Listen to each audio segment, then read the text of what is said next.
आप सभी मेरे बहन भाइयों को एक बार फिर से जय मसीह की। परमेश्वर के अनुग्रह दया कृपा से प्रभु ने हम सबको मिलने का मौका दिया, इसलिए प्रभु का धन्यवाद करेंगे। और आज सुबह का सुंदर समय, आज तारीख है 14/6/2025 और हम सुबह का वचन पढ़ेंगे। मैं बेसिक बाइबल पढ़ता हूँ मेरे भाई और बहनों। हम पढ़ेंगे प्रेरित का काम, उसका पहला अध्याय। इसके पढ़े सुने जाने पर प्रभु की आशीष हो।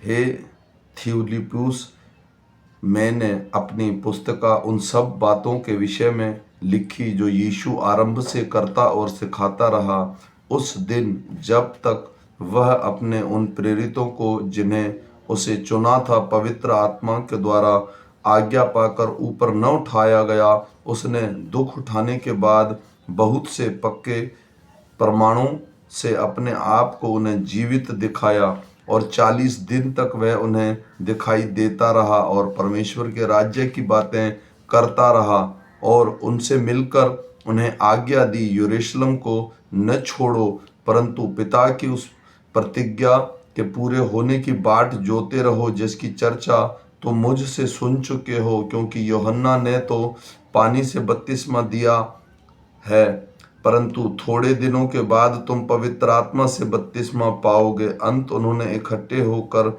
उससे पूछा, हे प्रभु, क्या तू इस समय इज़राइल के राज्य को फेर देगा? उसने उनसे कहा, उन समयों या कालों को जानना जिनको पिता ने अपने ही अधिकार में रखा है तुम्हारा काम नहीं, परंतु जब पवित्र आत्मा तुम पर आएगा तब तुम सामर्थ पाओगे और यरूशलेम और सारे यहूदिया और सामरियों में और पृथ्वी के छोर तक मेरे गवाह होंगे। यह कहकर वह उन्हें देखते देखते ऊपर उठा लिया गया और बादलों ने उसे अपनी आंखों से छिपा लिया। उसके जाते समय जब वे आकाश की ओर ताक रहे थे तो देखो, दो पुरुष श्वेत वस्त्र पहने हुए उनके पास आ खड़े हुए और उनसे कहा, हे गलीली पुरुषों, तुम क्यों खड़े आकाश की ओर देख रहे हो? यही यीशु जो तुम्हारे पास से स्वर्ग पर उठा लिया गया, जिस रीति से तुमने उसे स्वर्ग को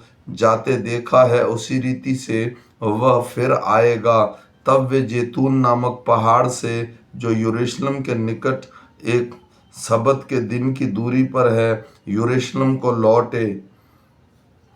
जब वे वहां पहुंचे तो उस अटरी पर गए जहां पतरस और यूहन्ना और याकूब और अंद्रियास और फिलिपुस और थोमा और बरतमे और मत्ती और हलफाई का पुत्र याकूब, शैमन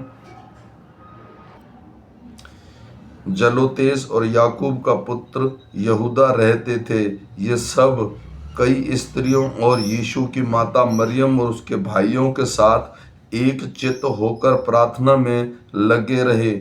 उन्हीं दिनों में पतरस भाइयों के बीच में, जो 120 व्यक्ति के लगभग थे, खड़ा होकर कहने लगा, हे भाइयों, अवश्य था कि पवित्र शास्त्र का वह लेख पूरा हो जो पवित्र आत्मा ने दाऊद के मुख से यहूदा के विषय में, जो यीशु ने पकड़वाने वालों का अगवा था, पहले से कहा था, क्योंकि वह तो हम में गिना गया और इस सेवकाई में सहभागी हुआ।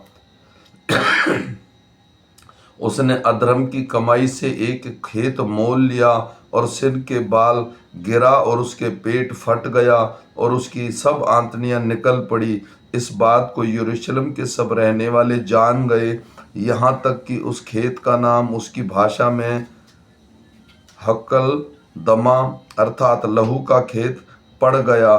भजन संहिता में लिखा है, उसका घर उजड़ गया और उसमें कोई न बसे और उसका पद कोई दूसरा ले ले। इसलिए जितने दिन तक प्रभु यीशु हमारे साथ आता जाता रहा, अर्थात यूहन्ना के बपतिस्मा लेकर उसके हमारे पास से उठाए जाने तक जो लोग बराबर हमारे साथ रहे, उचित है कि उनमें से एक व्यक्ति हमारे साथ उसके जी उठने का गवाह हो जाए। तब उन्होंने दो को खड़ा किया और यूसुफ को, जो बरसबा कहलाता है, उसका उपनाम यूस्तुस है, दूसरा मतीहा को, और यह प्रार्थना की, हे प्रभु, तू जो सबके मन के जानता है, यह प्रकट कर कि इन दोनों में से तूने किसको चुना है कि वह इस सेवकाई और प्रेरिताई का पद ले, जिसे यहूदा छोड़कर अपने स्थान में चला गया। तब उन्होंने उसके बारे में चिट्ठियां डाली और चिट्ठी मतीहा के नाम पर निकली। अंत वह उन 11 प्रेरितों के साथ गिना गया। आमीन। मेरे भाई और बहनों, जब प्रभु यीशु बादलों पर उठा लिए गए, उसके बाद उसके 12 चेलों में से 11 रह गए, तो उन्होंने चिट्ठी डाली, मतीहा के नाम की चिट्ठी निकली, और वो 12वां चेला उनका वही बना। हम फिर मिलेंगे शाम के वचन के साथ। तब सबको जय मसीह की।